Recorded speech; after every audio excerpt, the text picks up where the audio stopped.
John Hart is the CEO of Open the Book. Sir, out of control, 1.1 trillion, and this is what it took for people to realize that maybe they're not owed that. Yeah, exactly, Carl. Look, I think what you're seeing right now this week in particular is Democrats are using hungry people as human shields. They've taken demagoguery to a whole new level.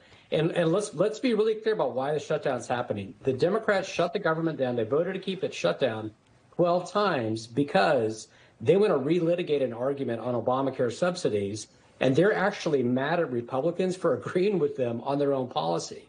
Democrats wrote a temporary provision in for subsidies for Obamacare, and Republicans are saying, we agree with you, those should be temporary, and they passed a law that made sure that those, in fact, went away. And now Democrats are saying, no, we want those to continue, and they believe that by demagoguing the country, they're going to win this argument. And now they're using poor people as human shields. They're abusing their own base.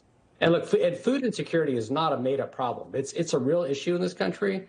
And you've got, maybe 13%, according to some estimates, but severe food insecurity is maybe 5%. Right. And every hungry belly is the same color. And so, but you have Democrats discriminating against the poorest people in the country because they're trying to win a political argument that is baseless. But let me take the devil's advocate here. It's like, look, I don't want people to starve. I certainly don't. It's deer season, I kill deer and I donate it to homeless shelters so they can feed these people. I'm a participant in helping the problem. However, this could be an opportunity, if Republicans weren't morons, which sometimes we are, in breaking the cycle and forcing people off this stuff. Right. So I just described the issue of food insecurity. That's what you just described as one of the solutions. I live on a farm. I literally just looked out my window and saw a deer going across my field. Yeah. So you're exactly right. And so people where I live, they do that. If they shoot a deer, they don't just let it rot, they give it away. And the answer to this issue is not a big behemoth government program.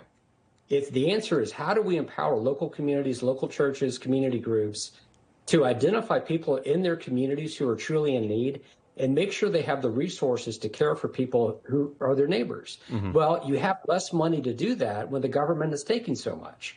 And so the compassionate thing to do is to shrink the size and scope of the federal central government, let people like you and people watching the show use their own resources to be creative and help their neighbors who are in need, and to lower inflation so people can afford food.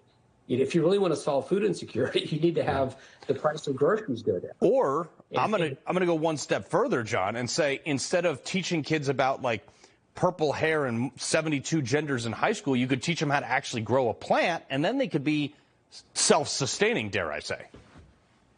Yeah, exactly. I mean, there's nothing compassionate about making people dependent on government. And I think what Democrats are doing is they're doubling down on demagoguery and this idea of counterfeit compassion, the idea that if only we could spend billions of dollars on government programs, we'd solve the country's problems. Well, if that was the answer, we would have solved health care long ago. We would have solved food insecurity decades ago.